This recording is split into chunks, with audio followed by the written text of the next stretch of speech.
Fauria. Yeah. Doug in New Hampshire wants to argue with you. Doug, right. you're on. Yeah, so Christian, for 15 minutes you're talking about how Bill's in no trouble at all, and he's got 20 years behind him and great success. But again, the last few years have been horrible, and and then you're saying that you get some people in the know that they're tired of his act, and maybe it's time to go. I mean, they moved on from Landry, they moved on from Shula, they moved on from great coaches. Maybe it's Bill's time. Yeah, no, both are true, by the way. But I just don't think, even though they're almost at their limit, I still think, and I said this before, is that they'll give him the benefit of the doubt. Like when everybody's sitting around the table trying to figure out what they should do, you know what? He's done enough. He's done more than anyone in the history of the sport. So he deserves the benefit of the doubt. So, because I think you can be fed up and still say one more year. I think that's where they're at. Yeah, but I think it's in the past. In the past, we've brought up different, this same topic, and it just was obvious that it wasn't. It was almost like, you know what, like one loss to Kansas City or a loss to San Francisco, and you're like, oh no, it's over. It wasn't. I'm just afraid that now when he's in his book, he's just drawing cartoons or playing. No, stop it! Oh, stop it, Doug. Thank you, Doug. Like the super bad Notebook. He does. Oh my God! Way to get graphic. Yeah. That was a compulsion that child had. We've lost Arcan. Arcan looks like a tomato right now. That was funny. He does turn red, doesn't he? He Have does. you seen him the other day? He was like all hot when we were talking about Xander. You see how red his face got? Yeah, when in he like was a matter of shouting. seconds. He looks like he's not breathing, and he's he like looks all like the little girl in Willy Wonka. Yeah. Who eats There it goes the again. purple candy. Yeah. Run hot. Violet Beauregard. Yeah. There you go. I like Veruca Salt. Let's Yeah, go to of Phil in course. New I like the Bedford. fat kid who got stuck in the pipe. Augustus Glue. Yeah, he was the best. Augustus He just says jumped into the so river.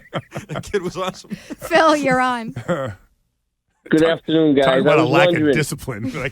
individually, do you guys believe that from now to the end of the year, this team, as it stands now, can be disciplined, play disciplined and competitive football? And do you think the guys are starting to play for their contracts, whether it's here or somewhere else? Thanks, Phil. I don't go think first? Who's going I'll first? go first.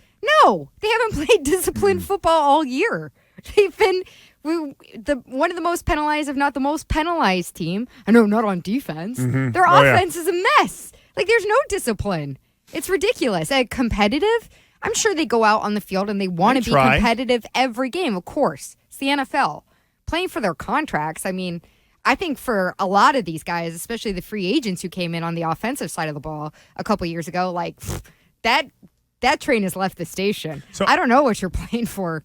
If you're looking at your contract, if you're Hunter Henry or Johnny Smith, or I guess Nelson Aguilar has picked it up a little bit. But Christian, you tell me. Well, I was going to say, so if you're a guy that throws a lot of interceptions, right? You're like Mac Jones. So suddenly he's got like 4 games without an interception. Do you think you can do the same thing with penalties? Can you flip that switch just as easily as a quarterback can with interceptions? Can a team overall like lower its No, because penalties? it's asking one guy to stop doing something as opposed to 11 guys to stop doing. So that's hard. No, I don't think you can either. Yeah. And I think it's learned early on.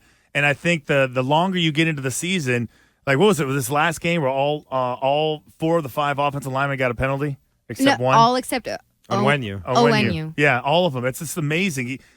One guy's allowed one penalty. Like when everybody on the team thinks it's okay for them to have a penalty, that's when you have issues. So no, I don't think they can turn it around. Hey, you know how they manage it though? Playing a team like Arizona that's worse than them. That's how they manage it. That's how they kind of camouflage it. Oh, look, we're bad, but whoo, against them, I mean, we look great. So an undisciplined team, a more undisciplined team, you actually look disciplined. Man, what a dumb team that team is. Like, isn't that what they do? Say, look at it. Imagine if we got to play the Raiders. Boy, that's a dumb team. Look at how stupid they are. It's essentially what happened in Detroit, the Detroit game. Yeah. Like, you looked spectacular against Detroit. So against crappy teams, dysfunctional teams, and that is what Arizona is. They are a dysfunctional team from top to bottom. I will read you a list. Want me to read it to you now? Sure. Let me do this now because I saw this on. I kind of wanted to hear from Arcan, but why don't you give us your list? I thought he did it already. No. Yeah, that's all right. Discipline. There's no discipline. I mean, this is the least disciplined Patriots team I can remember maybe in my life. Like, and that includes 2009 when he couldn't get Adalius Thomas and Randy Moss to play the way he wanted and all that stuff. I mean, that was, like there's certain things that changed with this team, obviously, when Brady left.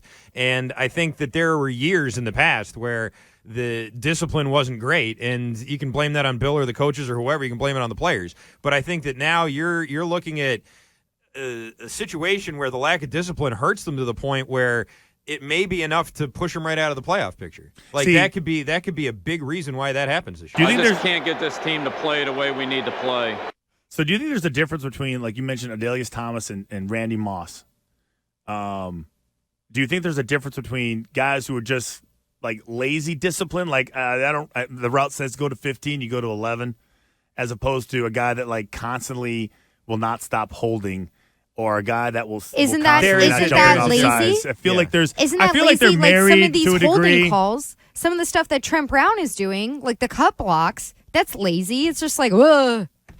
Like I wonder if that's the sound he makes. Isn't it? Instead of executing the proper form and technique that they teach, and time after time again, it's like, well, I'm going to go rogue. I'm going to do my own thing that's completely wrong. There was a time that like the Patriots used to laugh at teams like they are now. They used to laugh at them. They used to play videos of them right on a Wednesday morning when we would come in. Hey, we're playing against the Arizona Cardinals. Hey, look at all the stupid things that they do. Thank God we don't do this. You would be shamed if you were just allowed yourself to have penalty after penalty. It's ridiculous. Or like game, situational awareness. It doesn't exist. Just none of it exists. I'll save this for on the backside. All right, we'll come back because we're doing Cardinals next, right? Well, no, we do have to talk about the comments from Vance Joseph that broke okay. late yesterday. I teased it, and Belichick. We got his response to little bulletin board material. We'll be right back.